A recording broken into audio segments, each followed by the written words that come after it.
ہر اندھیرا روشنی کا منتظر ہوتا ہے، اور مکے کی وہ اندھیری راتیں گزر رہی تھیں جہاں سے رحمتوں کا نور ابھرنے والا تھا۔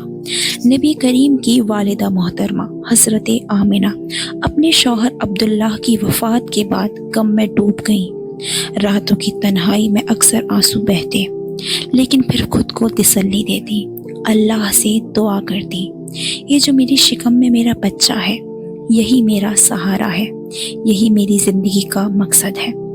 ایک جوان ودوا عورت جو ٹوٹ چکی تھیں، ان کے آنسو بھی اس بات کا اشارہ دیتے کہ یہ جو بچہ ہے وہ محترم ہے۔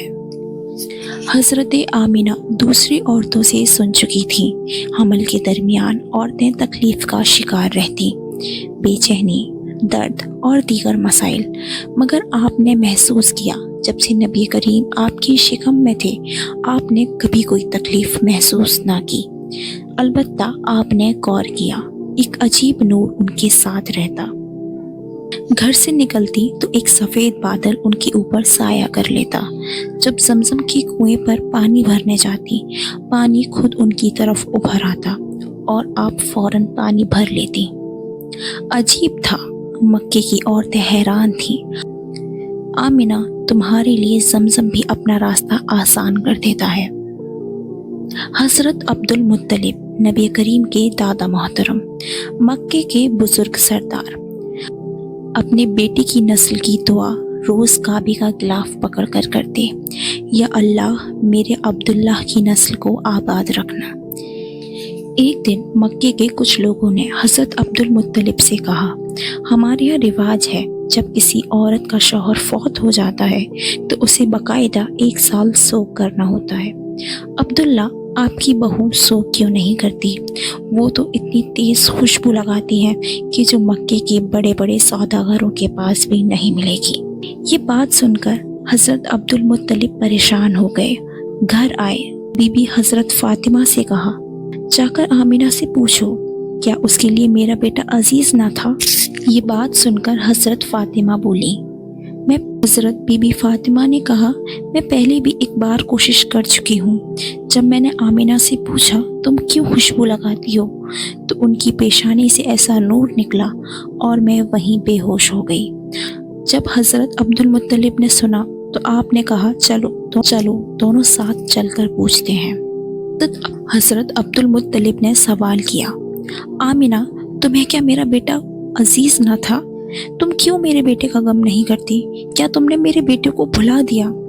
یہ بات سن کر آپ رو پڑی، آنسو بہنے لگے۔ بابا، آج آپ نے دکھتی نس پر ہاتھ رکھ دیا۔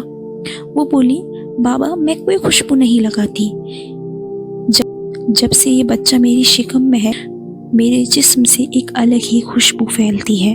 پھر انہوں نے ایک تکیہ اٹھایا، دیکھیے اس پر میں سر رکھ کر سوتی ہوں، اس بھی نور کی خوشبو پھوٹتی ہے۔ پھر ایک دوپٹہ دکھایا، ایک بار میں نے اس سے اپنی پیشانی کا پسینہ پوچھا تھا، کئی بار دھونے کے باوجود بھی اس میں سے خوشبو نہیں جاتی۔ حضرت آمنہ کے جذبات سیدھے دل کو چیر دیتے ہیں۔ یہ کوئی عام پیدائش نہیں، یہ رحمت للعالمین کا نور تھا۔ حضرت عبد المطلب نے تسلی سے لمحہ بھرا حضرت آمنہ کے چہرے کو دیکھا، پھر مسکرا کر کہا، اللہ نے میری دعا قبول کر لی، یہ بچہ عظیم ہے۔ وہ جو بادل سایہ کرتے، وہ جو زمزم آسان ہو جاتا، وہ جو حضرت آمنہ کے جسم سے خوشبو پھیلتی، یہ سب اس بات کا اشارہ تھا جہاں میں اندھیرا ہے اور اس اندھیرے کو مٹانے والا آنے والا ہے۔ رحمتوں کا نور بن کر مصطفیٰ جان رحمت آنے والے ہیں۔ مہکتی ہوئی فضا کی خوشبو بتا رہی ہے میرے نبی کریم کی ولادت آ رہی ہے۔ ناظرین، یہ یوٹیوب چینل نیا ہے، اسے لائک شیئر کریں اور اپنا فیڈ بیک ضرور شیئر کریں کہ آپ کو نبی کریم کی پیدائش کا یہ واقعہ کیسا لگا، اور میری وائس میں واقعات بتانے کے لہجے میں کوئی دقت ہو تو آپ میرے ساتھ ضرور بتائیں، انشاءاللہ میں اسے امپروو کروں گی۔